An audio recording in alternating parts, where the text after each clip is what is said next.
Break के बाद आपका स्वागत है। एलएसी पर जारी तनाव को कम करने के लिए भारत और चीन के बीच बातचीत का दौर चल रहा है। पिछले एक महीने में दोनों देशों के सैन्य अधिकारियों में कई दौर की बातचीत हो चुकी है। कल दोनों देशों के बीच बातचीत हुई और इस बीच आज सेना प्रमुख नरवणे लेह पहुंचे। सेना प्रमुख ने लेह में सेना के अस्पताल में घायल जवानों से मुलाकात की। उन्होंने उनका हौसला बढ़ाया। साथ ही सेना प्रमुख ने कहा कि आपने बढ़िया काम किया, लेकिन अभी काम पूरा नहीं हुआ है। बता दें कि अस्पताल के दौरे के बाद कॉर्प्स कमांडर सेना प्रमुख को हालात की जानकारी देंगे।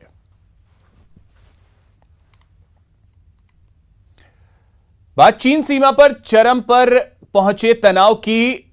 अब इस तनाव में कमी के आसार तेज हो गए हैं। चीन अब विवादित क्षेत्र से अपने जवान पीछे बुलाने पर राजी हो गया है। इसके बाद भारत और चीन लद्दाख में चल रहे तनाव में अब कुछ कमी आती दिख रही है। दोनों देशों के जनरल स्तर पर कल हुई बातचीत के दौरान चीन पूर्वी लद्दाख के तनाव वाले इलाके से अपने सैनिकों को हटाने पर सहमत हो गया है। बातचीत के दौरान भारत की ओर से साफ कह दिया गया कि एलएसी में जैसी स्थिति 2 मई के पहले थी वैसी ही होनी चाहिए। यानी कि भारत की ओर से साफ साफ शब्दों में कहा गया है कि चीन अपनी सीमा पर वापस लौटे। बता दें कि गलवान घाटी में चीनी सेना के साथ संघर्ष में भारत के 20 जवान शहीद हो गए थे, जबकि चीन के 40 से ज्यादा जवान के मारे जाने की खबर है।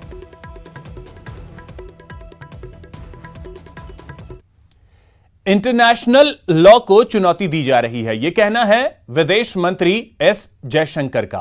उन्होंने कहा कि अंतर्राष्ट्रीय कानून का सम्मान करना और बहुपक्षीयता का समर्थन करना ही विश्व व्यवस्था बनाने का एकमात्र तरीका है।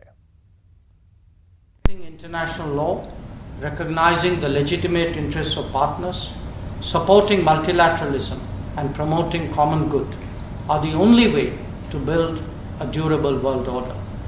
So tomorrow, when our military contingent marches through the Red Square, it would be an affirmation of the difference that we made. आज जम्मू कश्मीर में सुरक्षा बलों को एक और बड़ी कामयाबी हाथ लगी। यहां पुलवामा में सुरक्षा बलों ने 2 आतंकियों को ढेर कर दिया।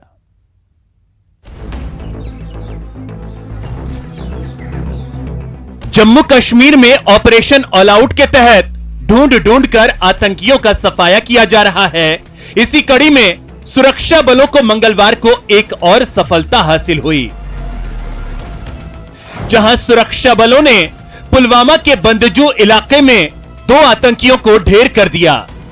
हालांकि एनकाउंटर में सीआरपीएफ का एक जवान भी शहीद हो गया। दरअसल सुरक्षा एजेंसियों को पुलवामा के बंदजू इलाके में आतंकियों के छिपे होने की सूचना मिली थी। इस सूचना पर पुलिस और अर्धसैनिक बलों ने इलाके में तलाशी अभियान चलाया। इस दौरान आतंकियों ने फायरिंग शुरू कर दी और फिर जवाबी कार्रवाई में आतंकी ढेर कर दिए गए। बता दें, कोरोना काल में भी घाटी में सुरक्षा बलों को कई बड़ी कामयाबियां भी हासिल हुई हैं।